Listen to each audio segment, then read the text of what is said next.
8 number WHY generally તો name કહેવાય કે વાય, પણ શોર્ટમાં આપણે બોલીએ ત્યારે શું કહીએ છીએ? વાય. શા માટે, કેમ, શા કારણે. શા માટે, what, at what reason, for what reason, કયા કારણે. રીઝન કારણ, અરે ક્લિયર કરો, REASON કારણ, જાણવા, વાયથી પ્રશ્ન પૂછો કે પૂછાય. તમારે કોઈ ક્રિયાનું કારણ જાણવું છે તો વાયથી પ્રશ્ન પૂછાય. જેમ કે મારે એ જાણવું છે કે તમે આજે શા માટે લેટ છો, તો why are you late today. તો આર યુ લેટ ટુડે, શું તમે આજે મોડા છો? શા માટે મોડા છો? તો why are you late today. ઘણી વખત એવું પૂછે કે પહેલા વાક્ય બોલી જવાય, વિધાન વાક્ય, યુ આર લેટ ટુડે, તમે આજે મોડા છો. વાય પછી છેલ્લે કારણ આપવાનું. આઈ એમ નોટ કમિંગ ટુડે, સામેની વ્યક્તિ કહેશે Y. Sir I failed, Y, વગેરે. એમ તમે શા માટે નાપાસ થયા, તમે શા માટે તૈયારી કરતા નથી અત્યારે એક્ઝામની, દાખલા તરીકે, તો why are you not preparing, તમે શા માટે તૈયારી કરી રહ્યા નથી ભાઈ? What is the reason? તું કેમ નથી વાંચતો? હા, શું કહે છે? તું કેમ નથી વાંચતો? તો why do you not read. અહીંયા કેમ એટલે કેવી રીતેની વાત નથી, એ તમારે સમજવાનું છે. આ ગુજરાતી ભાષા છે. તું કેમ લેટ આવ્યો ભાઈ? તો અહીંયા કેમ એટલે સર હું ચાલીને લેટ આવ્યો. ક્રિયા કરવાની રીતની વાત નથી. કેમ એટલે શા માટે, કારણની વાત છે. તો વાય આવશે. એમ વાય કારણ. કારણ બધામાં ગુજરાતી શું થશે? શા માટે અથવા શા કારણે વગેરે. હવે એ બધાના જવાબ આપવા છે. જવાબ મજાના છે. જવાબ ઘણી રીતે અપાય છે. એક તો બીકોઝથી પણ અપાય, BECAU, બીકોઝથી પણ અપાય.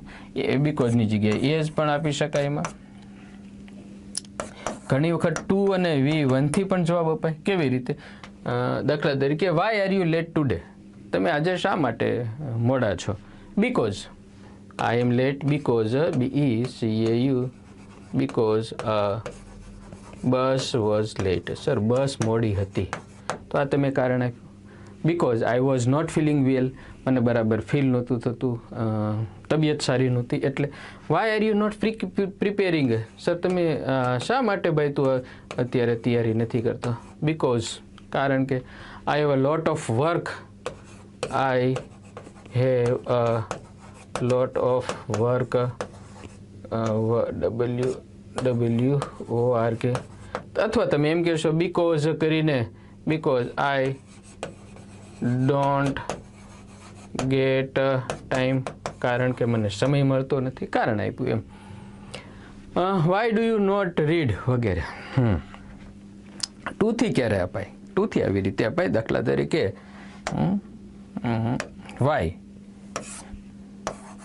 Why do you go to Angel, તમે એન્જલે શા માટે જાઓ છો? તો આઈ અથવા we go to Angel two learn English. અમે એન્જલે અંગ્રેજી શીખવા જઈએ છીએ. એટલે કારણ, રીઝન, અહીંયા હેતુ પણ આવ્યો ને. તો કોઈ ક્રિયાનો, કોઈ કાર્યનો હેતુ જાણવા માટે પણ વાયથી પ્રશ્ન પૂછાય છે. ક્લિયર આટલું મિત્રો? સાવ સરળ છે. થોડું ફાસ્ટ લઈ રહ્યો છું, પણ તમારી સામે પુષ્કળ એક્ઝામ્પલ છે. તમે પ્લે એન્ડ પોઝ કરી શકો. ખાસ કરીને એ વાક્યોમાં કરી શકો કે જે મેં તમારી સામે રેડીમેડ રાખ્યા છે. ઓકે, ચાલો. આવું પણ એમાં ટુથી પણ ડાયરેક્ટ બોલાય. કેવી રીતે? શા માટે જવું ભાઈ? નથી જરૂર. વાય ટુ ગો, આ તો બધામાં આવે. વાય ટુ ગો, શા માટે જવું? કેમ ન પૂછવું ભાઈ? વાય ટુ આસ્ક, શા માટે પૂછવું? અને શા માટે ન પૂછવું, તો વાય નોટ ટુ આસ્ક, શા માટે ન પૂછવું, શા માટે ન કમાવવું, વાય નોટ ટુ અર્ન, શા માટે આવવું, વાય ટુ કમ, શા માટે વાંચવું ભાઈ, વાય ટુ રીડ, શા માટે તૈયારી કરવી, વાય ટુ પ્રિપેર, શા માટે ખરીદવી, વાય ટુ બાય. આવી રીતે પણ કરી શકાય. ઓકે, ચાલો now let's go head. I have kept some sentences for you. ઉપયોગ, કોઈ બાબત ક્રિયાનું કારણ જાણવા વાયથી પ્રશ્ન પૂછાય છે. કોઈ બાબત કે કાર્યનું કારણ જાણવા વાયથી પ્રશ્ન પૂછાય છે. Readymade for you. વાક્ય રચના why plus helping verb plus subject plus main verb અને અધર વર્ડ્સ, અથવા તો વાય ટુ બી સબ્જેક્ટ અને અધર વર્ડ્સ. જોઈએ કેવી રીતના છે ટુ બી વાળા વાક્યો એ. Okay, why are you late today, એમાં ટુ બી છે. Why are you late today, તમે આશરે શા માટે. વાય કાન્ટ વી ફ્લાય, એમાં ઉપર મુજબની રચના છે.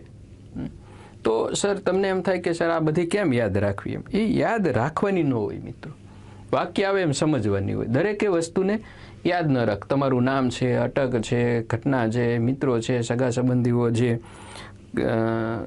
મમ્મીના બહેનને માસી કહેવાય, પપ્પાના બહેન હોય ને ફઈ કહેવાય, દાદા કહેવાય, પપ્પાના જે છે પપ્પા એ બાપુ કે દાદા કે જે કહેતા હોય તે. તો આ કન્ટિન્યુઅસલી પ્રેક્ટિસને કારણે, વ્યવહારને કારણે એને તમારે યાદ નથી રાખવું પડતું. કોઈ વસ્તુને એડ્રેસ તમારે યાદ નથી રાખવું પડતું, મિત્રોના નામ યાદ નથી રાખવા પડતા. શું કામ? કન્ટિન્યુઅસલી તમે એનો યુઝ કરો છો. સેમ સિસ્ટમ છે અંગ્રેજીમાં મિત્રો. પુષ્કળ તમે પ્રેક્ટિસ કરો, વ્યવહારમાં ઉતારો, તમારે પ્રયત્નપૂર્વક કોઈ વસ્તુ ક્યારેય યાદ નહીં રાખવી પડે. Why did you laugh at the beggar, તમે ભાઈ ભિખારી સામે શું કામ ને હસ્યા. શું કામ, અહીંયા શા માટે, કેમ, શું કામ, આવું બધું કહેવાય. Why do you remember the, why do we remember the saints, આપણે શા માટે સંતોને યાદ કરીએ છીએ. Do remember. Because they have done something well for society, જે કારણ આપો તે. Why do you love me, તમે મને શા માટે ચાહો છો. Why do I love you, હું તમને શા માટે ચાહું. Why should I love you, મારે તમને શા માટે ચાહવા જોઈએ. Why does the sun rise in the east, સૂર્ય શા માટે પશ્ચિમમાં, પૂર્વમાં ઉગે છે. Sir, we don't know. Sir, sun doesn't rise ultimately. The earth moves. Why have you not paid fee yet? ભાઈ હજુ કેમ ફી નથી પે કરી? Pay it now. Why is the sun scorching, અથવા સૂર્ય શા માટે ગરમ ધગધગતો છે. Why must students join Angel English Academy only?